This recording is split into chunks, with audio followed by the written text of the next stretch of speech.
सिवान लोकसभा क्षेत्र में मामला फंस गया है। त्रिशंकु चुनाव होने जा रहे हैं। तीन उम्मीदवार है, कौन किस जाति से है, वहाँ पे क्या उसकी जातीय समीकरण है, उस लोकसभा क्षेत्र क्या, सब पे हम चर्चा करेंगे। कौन बाजी मारने जा रहा है, कौन चुनाव लूज होता हुआ दिख रहा है, उस सब पे अभी हम चर्चा करने जा रहे हैं। तो सबसे पहले बात करें सिवान लोकसभा क्षेत्र की, तो इस लोकसभा क्षेत्र में लगभग 6 विधानसभा आते हैं। और जातीय समीकरण की बात करें तो सबसे ज़्यादा यहाँ पे सवर्ण मतदाता है, जिनकी संख्या 4 लाख है। इसके बाद 3 लाख यहाँ पे मुस्लिमों की आबादी है, 2.5 लाख यादव हैं, 1.25 लाख से 1.5 लाख के बीच में कुशवाहा है, 1 लाख के आसपास सहनी बिरादरी के लोग हैं जिन्हें मल्लाह जाति का कहा जाता है। उनकी संख्या भी इस लोकसभा क्षेत्र में 1 लाख के करीब है। इसके अलावा अति पिछड़ी जातियों की संख्या भी यहाँ पे 2 लाख के आसपास है। और इस तरह से देखें तो सिवान लोकसभा क्षेत्र में लगभग 17 से 18 लाख मतदाता है जो किसी के भाग्य का फैसला करते हैं। इस बार जो चुनाव के मैदान में है, राजद के तरफ से अवध बिहारी चौधरी है, जिनके चौधरी टाइटल पे नहीं जाना चाहिए, वे यादव जाति से आते हैं। वे पूर्व विधानसभा में स्पीकर भी रह चुके हैं बिहार में। इसके अलावा बात करें तो ये दूसरी तरफ विजय लक्ष्मी है, जो रमेश कुशवाहा की पत्नी है। रमेश कुशवाहा पहले विधायक हुआ करते थे सिवान लोकसभा क्षेत्र से ही, उसमें एक विधानसभा आती है वहाँ से, तो वो पति हैं रमेश कुशवाहा विजय लक्ष्मी की, जो जदयू के टिकट पे चुनाव लड़ रही हैं। और जो दूसरी ओर है वो है हिना साहब, जो पूर्व सांसद शहाबुद्दीन साहब की पत्नी है। वे इस बार निर्दलीय चुनाव के मैदान में हैं। वे इससे पहले भी 2014 और 19 में चुनाव लड़ चुकी हैं राजद के टिकट पे, और उन्हें हार का सामना देखना पड़ा था। और उनके हार का जो सामना 2014 में देखना पड़ा, वो आप जब बहुत विश्लेषण करेंगे तो पाएंगे कि उसके लिए जो जिम्मेदार थे वे अवध बिहारी चौधरी थे, जो इस समय राजद के टिकट पे चुनाव लड़ रहे हैं सिवान से। और राजद के टिकट से चुनाव जो लड़ रहे हैं अवध बिहारी चौधरी, उन्हें राजनीति में लाने में सबसे बड़ी भूमिका शहाबुद्दीन साहब और दूसरी बात करें तो लालू यादव की थी। और शहाबुद्दीन ने ही उन्हें चुनाव लड़वाकर विधानसभा में भेजा था, और उस समय उनका बड़ा योगदान था। उस समय माई समीकरण काम कर रहा था। शहाबुद्दीन से लालू परिवार की बहुत दोस्ती थी, और शहाबुद्दीन जैसा करते थे वैसा थे, मुस्लिमों का बड़ा चेहरा थे। सिवान के अलावा बिहार में जितने भी मुस्लिम मतदाता थे, सबके अंदर कहीं ना कहीं शहाबुद्दीन के प्रति प्यार रहता था, लगाव रहता था। और उसी के आधार पर 2 बार टिकट भी दी गई उनके मरने के बाद भी हिना साहब को। लेकिन इस बार मामला गड़बड़ हो गया है और हिना साहब निर्दलीय चुनाव लड़ने की फैसला कर ली। इस बार जो माई समीकरण बनता था सिवान में, मुस्लिम और यादव समीकरण, उसमें मुस्लिम नाराज हो गए हैं हिना साहब को लेकर, क्योंकि हिना साहब का टिकट वहाँ पे काट दिया गया है। इस तरह हिना साहब एक नई जातीय समीकरण की ओर जा रही हैं, जिसमें आप देखें तो वे न केवल मुस्लिम यादव की बात कर रहे हैं, यादव तो उन्हें वोट नहीं देने वाले हैं इस बार, क्योंकि अवध बिहारी चौधरी मैदान में आ गए हैं राजद के। तो इस आधार पे अब वे मुसलमानों के वोट दे रहे हैं। सवर्ण जो बीजेपी का कोर वोटर कहा जाता है, वे भी उनके साथ आ रहे हैं। दूसरी बात, ब्राह्मण वोटर, राजपूत और ब्राह्मण दोनों को लुभाने की कोशिश कर रहे हैं हिना साहब। और इसके अलावा जो पिछड़ी जातियां हैं उन्हें भी लुभाने की कोशिश कर रही है हिना साहब। और इस तरह से देखें तो हिना साहब भी एक नए समीकरण के तहत इसमें प्रवेश कर रही है, क्योंकि हिना साहब के लिए यह आखिरी चुनाव होगा। 2 बार से चुनाव हार रही है, एक बार और यदि उसी तरह की स्थिति बनती है तो हिना साहब की हिम्मत भी टूटेगी। और एक तरह से देखें तो नई पीढ़ी के लिए फिर राजनीति के रास्ते खुलेंगे, इन लोगों के लिए रास्ते बंद हो जाएंगे। अवध बिहारी चौधरी की भी बात करें तो वे माई समीकरण पे काम करने तो जा रहे हैं, लेकिन मुस्लिम चूंकि हिना साहब के साथ आ जाएंगे, नाराज चल रहे थे, इस कारण उनको थोड़े बहुत कठिनाइयों का सामना करना पड़ सकता है। अवध बिहारी चौधरी के पास अनुभव नहीं है लोकसभा चुनाव लड़ने का।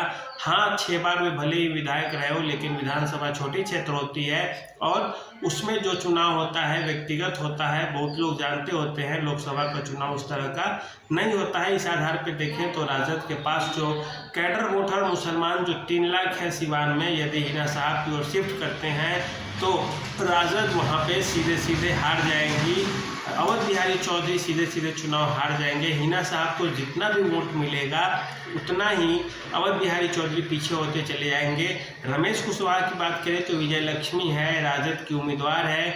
एनडीए जो अलायंस है उसका सबसे बड़ा जो वोटर सवर्ण कहा जाता है। तो सवर्ण और पिछड़ी जातियाँ, तो सवर्ण यहाँ पे 4 लाख है, जिनकी संख्या बहुत ज़्यादा है। हिना साहब जितने सवर्णों को अपनी ओर खींचेंगे उतने ही सवर्ण विजय लक्ष्मी से दूर होते चले जाएंगे, और विजय लक्ष्मी उतनी ही कमज़ोर होती चली जाएगी। तो अभी जो आपको हमने कहा कि त्रिशंकु लोकसभा क्षेत्र है, तो उसका यही खामियाजा होता है कि दोनों जो और पार्टियां होती है वो भी चुनाव में कमज़ोर हो रही होती है। मुस्लिम वोट करने से जितने अवध बिहारी चौधरी कमज़ोर होंगे, उतने ही सवर्ण समाज के लोग जितने शहाबुद्दीन की पत्नी हिना साहब के साथ आएंगे, उतनी ही जो विजय लक्ष्मी है जदयू के उम्मीदवार है रमेश कुशवाहा की पत्नी, वो उतनी कमज़ोर होती चली जाएंगी। कुशवाहा जाति का वोट बैंक भी सिवान लोकसभा क्षेत्र में लगभग 1.5 लाख के आसपास कुशवाहा भी है इस लोकसभा क्षेत्र में। और यदि पारंपरिक वोट बैंक की बात करें, कैडर वोट की ही बात करें हम, तो 1.5 लाख कुशवाहा, 4 लाख सवर्ण,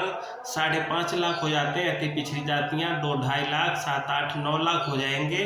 और थोड़ी पिछड़ी जातियाँ 1.5-2 लाख के आसपास, और वो सब मिल के एक अच्छा खासा वोट बैंक तैयार कर देते हैं यदि हिना साहब बहुत ज़्यादा वोट काटने में सफल नहीं हो पाती हैं।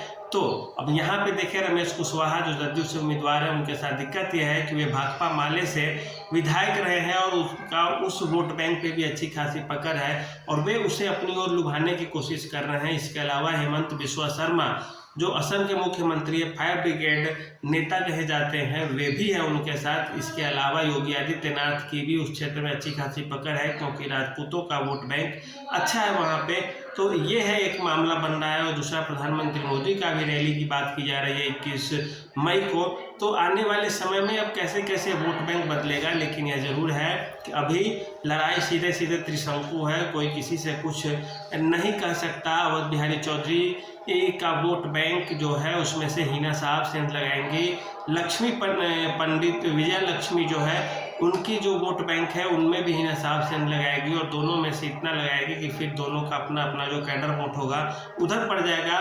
मुसलमान यदि आंख मूंद के सिवान में वोट कर देता है हिना साहब को, फिर दोनों पार्टियों के लिए, वे जदयू के लिए भी और इधर देखें तो राजद के लिए भी उतने ही परेशानी का सामना करना पड़ेगा। और सबसे ज़्यादा जिसे नुकसान हो रहा है उसे आप देखें तो वो है राष्ट्रीय जनता दल, क्योंकि 3 लाख मुसलमानों का वोट राजद के लिए अपने आप में एक बहुत बड़ी समस्या लेकर आ जाएगी कि सीधे सीधे 1.5 से 2 लाख जो वोट ईवीएम में होंगे वो सीधे के सीधे घट जाएंगे यदि हिना साहब मुसलमानों के पूरे वोट को अपनी ओर खींचने में सफल होती हैं। तो इस तरह से देखें तो मामला सीधे सीधे आपको त्रिशंकु दिखेगा।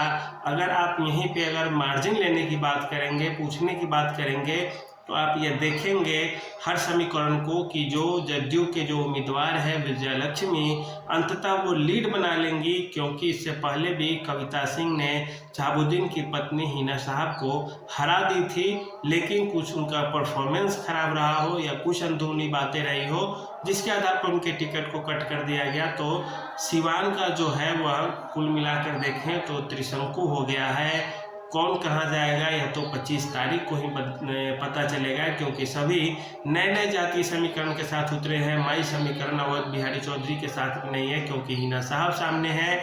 जदयू के साथ भी पूरे के पूरे वोट बैंक नहीं मिलने जा रहा है क्योंकि हिना साहब सवर्णों को के वोट बैंक में भी सेंध लगाने की कोशिश कर रही है। हिना साहब के साथ दिक्कत है कि हर चीज़ के बावजूद वे निर्दलीय प्रत्याशी है।